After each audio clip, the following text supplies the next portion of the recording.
Do I think life gets better because you are able to endure it as you harden, Cool Bob? I mean, in some ways, yes. But in a more succinct way, you learn to not sweat the small stuff. That's what it is.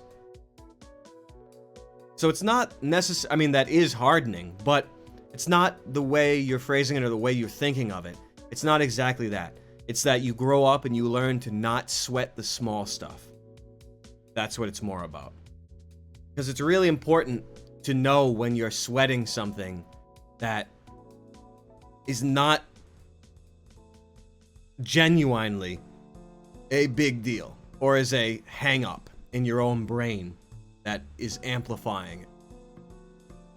That is experience and living. And the sooner you comprehend that philosophy is the sooner you will be less inhibited by your own hang-ups and those mental locks and emotional locks and spiritual locks and intellectual locks. That's really the biggest deal, is not to be hung up on the small stuff. Because when you're not experienced, you're not ready to handle it, the small stuff will be huge. And that's a distinction of experience, is when you can recognize something as petty or small. It's something you need to focus on. You need to consciously focus on your perception, or you'll be put under by small things that you perceive as big. There are big things you perceive as small, Dan Blow. That's a really good question. You know what that is? You know what the big things that you perceive as small is? The amalgamation of all of the small things.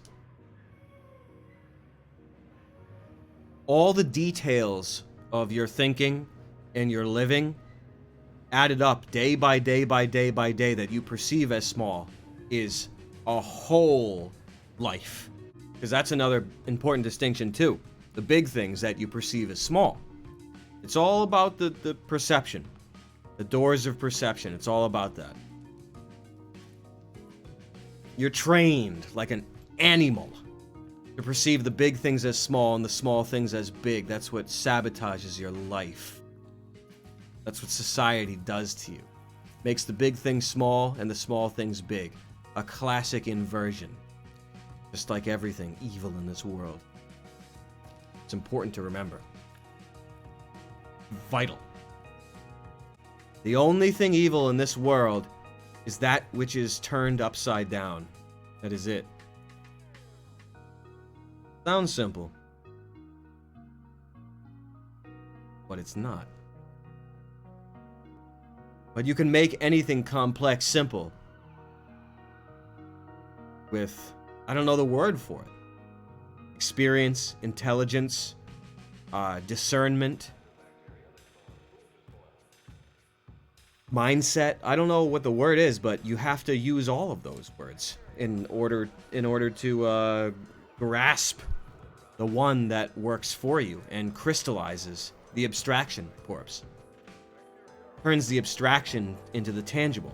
The best thing you can do, I mean, I wouldn't go to college now, but the best thing, in my opinion, to study, even if you're not going to college, is to find a local theater, take scenes in monologue study, because they offer those. Take an acting class, and you'll be doing scenes with somebody. Doesn't matter if you're an actor or not. Doesn't matter. Do scenes, do monologues in front of strangers, and take a creative writing class, which forces you to write something and present it and have strangers read it and talk about it. Those are two essential things for anybody. Doesn't matter if you're a writer or an actor. Those are essential for you to do as a rite of passage. People in general, yes, Cool Bob, everybody. I suggest that everybody take an acting class, whether in school or in the theater, elsewhere. I mean, just local theater, anything. Take acting, do a scene, do monologues, and I mean, that is more applicable to everybody. Not everyone is going to sit there writing, you know what I mean? But you can act, and that will break some walls for you. Yeah, you got to publish. And this is a way of publishing. I mean, you do the music. This is a way of publishing, have a rite of passage for yourself, giving yourself the publisher's authority of getting something that's inside your mind out to other people. There's nothing better than doing scenes and monologues. It's absolutely insane how beneficial it is. The best time of all time. I've spoken a lot about method acting on some Charles World streams back in the day, Comic-Coin. It's not that I hate method acting. I mean, I've talked a lot of shit about it, of course, but it's that I mean, because once you understand it and you can apply it and you can learn more about what is required to play pretend, you realize that you're playing pretend. Your first job as an actor is you play pretend. You're not trying to be real. You go in a fucking madhouse if you're trying to be real. You're playing pretend. And if you get wrapped up on using material, if you're sourcing from your own life, if you're sourcing unresolved emotional things and incorporating them in your work, you're going to do damage on yourself. So you have to remember that it's pretend and not exactly a possession. So that's something that comes with experience, because there's no actor that's gonna believe that. That's just starting out. They're gonna be like this. Well, fucking, Marlon Brando, he did this and that. Heath Ledger, he's such a good actor, he killed himself. All this fucking Hollywood horse shit. You know what I mean? That's all horse shit. These people are freaks. They're not normal like you and me. These people are freaks. Different story. That's the stuff that you hear from Hollywood is fake. All that shit's fake. Uta Hagen had a distinction between the two styles of playing pretend or living like a demon. It was naturalistic and something else. I forget what it was. I really forget what it was. But you can't just sit there and do mind games with yourself and work on your acting. I mean, well, there are method exercises, of course. There certainly are that you can do. There are good ones, but it takes being on your feet, performing for strangers is how you work through that in the hours. You do monologues, you do scenes with other actors, you do stuff like that. That's the time that is actually work and time well spent. It's not sitting there and like this. Well, I was abused this one time, so I'll kind of be thinking about that when it's time to, get emotional during the scene. You do that, you'll end up blasting yourself like some Hollywood test tube freak. You don't do shit like that. Those realizations are usually things that come with experience. I actually have quite a bit of experience now over the years. Quite a bit.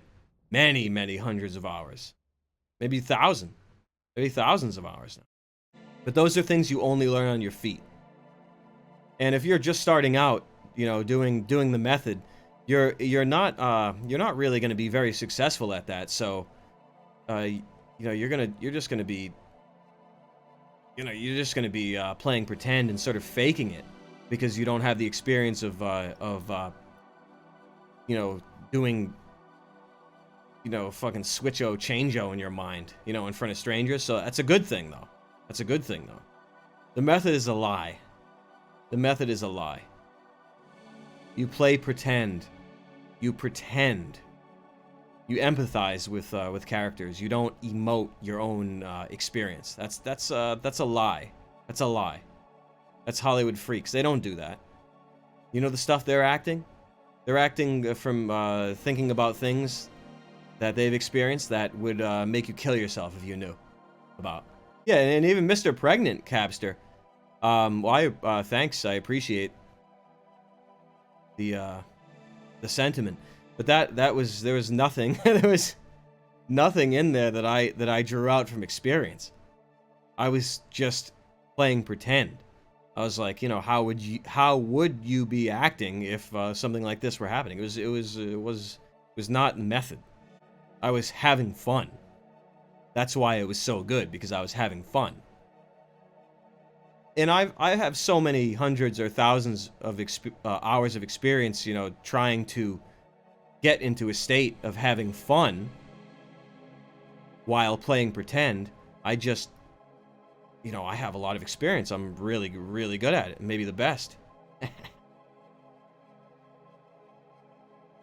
You know, so I wasn't drawing upon, you know, real scenarios. It's not about acting as though things are real.